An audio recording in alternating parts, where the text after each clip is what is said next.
brands today operate in culture. They have an interaction in culture because everything is interrelated today. So there are no, where one stops and the other begins. These boundaries have dissolved. So actually fashion is interrelated to film, which is interrelated to Hollywood, which is interrelated to music, which is interrelated to art, which is interrelated to design. So in a way, if you're a brand that is design driven and innovation driven, and you're making, let's say, fashion or technology products or lifestyle products or experiences, I think today, automatically by being in the marketplace, you're operating in culture. There are two ways to go. One is that you can make a glossy ad campaign, spend millions of dollars on it, put it on billboards everywhere, be on television everywhere. That's one way. It's going to cost you a lot of money and probably it'll boost your brand awareness.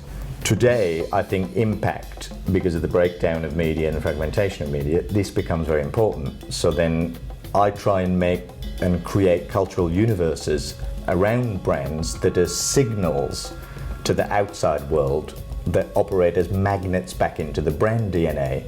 So one signal can be about music because it defines, let's say, the brand's cultural taste. Because every fashion brand uses music. Anybody who has a fashion show uses music. So it becomes important, that cultural signal, because it defines you. Similarly, references to film or making films becomes a cultural signal that then comes back to your brand DNA. If we make a virtual nightclub, it's a cultural experience that you're making that feeds back into your brand DNA. And I think today, rather than have one big multi-million-dollar global advertising campaign with the biggest star in the world, shot by the most famous director in the world, I think if you can put out there lots of cultural signals that the audience cares about, that is reflective of your brand in a truthful way, then these signals come back. They become the mythology of the brand. Dennis Hopper reading poetry at New York Fashion Week. Interestingly, obviously big designers have used celebrities on catwalks many times, but none of them used somebody to read poetry. And that's the power of an effective cultural signal that builds your cultural universe, because it creates amplification. And this becomes more powerful than advertising. If you can fill the unforgiving minute with 60 seconds worth of distant run, yours is the earth and everything that's in it, and which is more, you'll be a man, my son.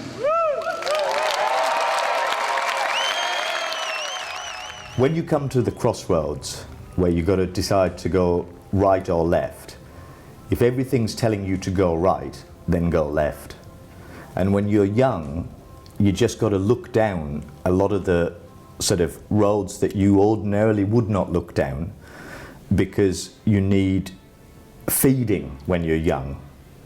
And many of those experiences that happen to you by going down the wrong road, these later, with a bit of maturity and a bit of experience working creatively. So when 20 people are looking at the view, I would advise a young creative, when everybody's looking this way, don't forget to look the other way where nobody's looking, because you don't know what you're going to find. And I would say to young creatives, don't be too quick to lose naivety, because the fact that you don't know, this is very empowering and very freeing.